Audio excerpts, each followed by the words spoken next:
Boomer conservatives is over. The time plus an FRFR no cap has come.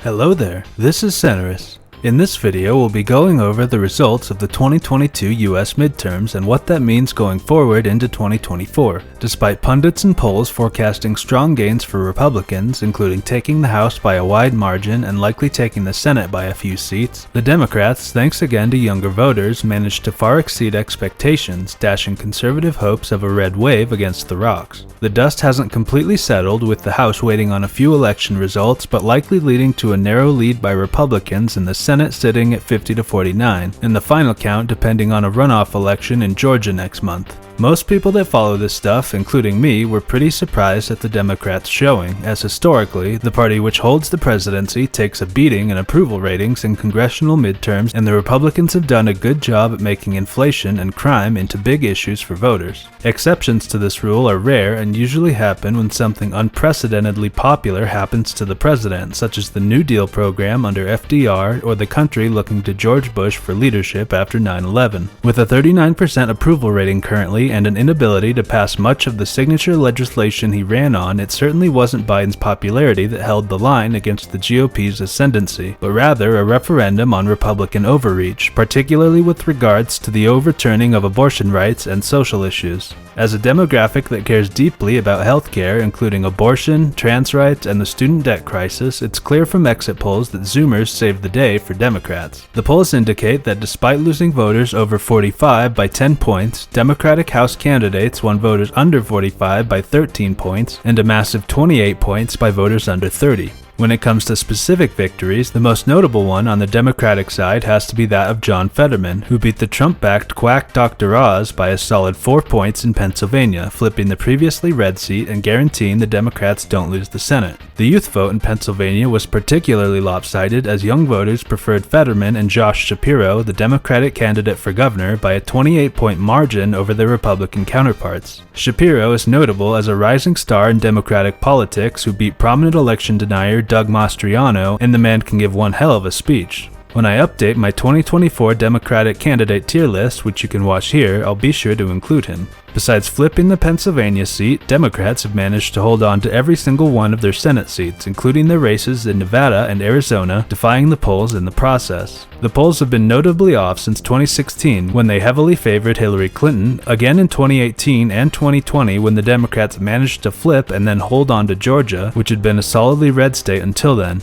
This year, the polls made several more wild predictions, such as Catherine Cortez Masto losing her Nevada Senate race by 3 to 6 points despite her victory, Mark Kelly losing his Arizona Senate race by a point despite winning by 6 points and over 100,000 votes, and most bizarrely, considering the Washington State Senate race between Patty Murray and Tiffany Smiley as being competitive, when Murray won in a landslide by 14 points. Whoever is conducting these polls clearly hasn't spent much time in Washington, where Murray, a senior member of Democratic leadership, is about as safe as a senator can be. The last time someone that high up in leadership was defeated was when AOC defeated Joe Crowley, a 10-term incumbent in the House. Given that Murray's opponent was a Republican in an extremely blue state Senate race, her losing would be more analogous to Chuck Schumer losing to a Republican in New York, so I'll chalk the Democrats defying the polls, as questionable as they were, up as another win. Lastly, the Democrats did a solid job at defeating candidates that were vocal supporters of Trump's attempt to overturn the 2020 election in governor seats, as well as Secretary of State and Senate elections. Besides the aforementioned Senate races in Nevada, Arizona, and Pennsylvania, all of whom had varying levels of support for Trump's claims about the illegitimacy of the 2020 presidential race, some of the more extreme supporters of the theory, including Lee Zeldin, Doug Mastriano, and Carrie Lake, were defeated as well. When it comes to Republican-specific victories, there's less to talk about, as they were hoping to take both the House and the Senate, but there are a few things worth mentioning. Several of the key election deniers that were open to helping Trump with his claims won or held on to governors' mansions, including Greg Abbott, Sarah Huckabee Sanders, Kristi Noem, and most notably, Ron DeSantis. As hard as the Democrats have worked to flip the previously red Georgia to a solidly blue state, the Republicans have worked even harder to flip Florida, a previous swing state, into a Republican stronghold. In the House, the Republicans won 21 of 28 races. Marco Rubio won his Senate race against Val Demings by 16 points and over 1 million votes, and Ron DeSantis annihilated his opponent Charlie Crist by nearly 20 points and over 1.5 million votes. That's about as big of a landslide as it gets in US politics, and it will almost certainly embolden DeSantis' position on the national stage. Given Trump's imminent indictment and much of conservative media turning on him over the last few weeks, and DeSantis having a massive advantage with normies and even conservative Democrats at this point, I've finally become convinced that DeSantis is a stronger candidate than Trump in a 2024 Republican primary, and certainly in a general election where he can chip off liberal and swing voters that are dissatisfied with Biden but who would never vote for Trump. Besides governor seats and dominating in Florida, the Republicans most likely will win a slight majority in the House, which would give them the power to roadblock all Democrat-proposed legislation, choose a new speaker, as well as control of committees in their investigations. This could result in a wide variety of outcomes, from simply blocking everything the Democrats try to do for the rest of Biden's term, just as they did at the end of Obama's presidency, or the GOP could go balls to the wall and end all congressional investigations into Trump, open a new January 6th investigation into how Democrats teamed up with Antifa to frame the rioters and QAnon weirdos for all the violence that day, and they could even decide to vote in Donald Trump as Speaker of the House to oversee said proceedings. Or they can make Ted Nugent the Speaker, hold regular joint meetings where the House and Senate must show up to listen to a concert of his horrible music, and have the Capitol Police drag any member of Congress who wants to skip the concert there in handcuffs. Hell, they could make Kyle Rittenhouse the Speaker and have him preside over impeachment hearings for Biden if they wanted to. That's all a bit hyperbolic, hopefully, so let's talk about what's likely to happen. I predict Warnock will win the Georgia runoff just as he did in 2020, giving the Democrats 51 seats in the Senate, and the Republicans will end up with a narrow lead in the House, maybe something like 225 to 210. Since the Democrats don't really believe in whipping votes to get their legislation passed anymore, and their liberal base is all too eager to defend their inability to do so because they believe people like Manchin and Sinema are more powerful than the president, I think Biden's last 2 years will look a lot like Obama's last 2 years, and that they won't get anything done from here on out. Even if the Democrats managed to keep the House, I don't think that would change anything, as they had control of the entire government up until now and still let Biden's promises and signature legislation go unfulfilled. If they were going to grow a spine, get control of their party, get rid of the filibuster, and pass the PRO Act, or a federal abortion law for example, to buoy their approval among the American people, they would have done it before the midterms, when the expected outcome was for the Democrats to get shellacked. Democratic surrogates and supporters refrain when you criticize them from the left on not passing pro-union or $15 an hour or federal abortion rights legislation has been, you have to get us 2 more senators so we can overcome our own party members and get it passed, and I don't see that changing because they picked up a seat. Biden has already come out and said that passing some sort of federal abortion rights law is off the table because they still don't have the votes. Instead, the cynic in me sees Republican control of the House as just another excuse that Biden and the establishment Democrats get to use for why they haven't done much besides half measures that can be easily struck down for the past 2 years. Biden had to be dragged kicking and screaming to erase student debt and release federal prisoners for weed crimes, and even then, he did both in ways that can easily be fought and overturned by conservative judges, rather than just use the Higher Education Act of 1965 to discharge all student debt or command the Attorney General to issue a memoranda to the Justice Department and the DEA that marijuana is to be descheduled, both of which are in his power.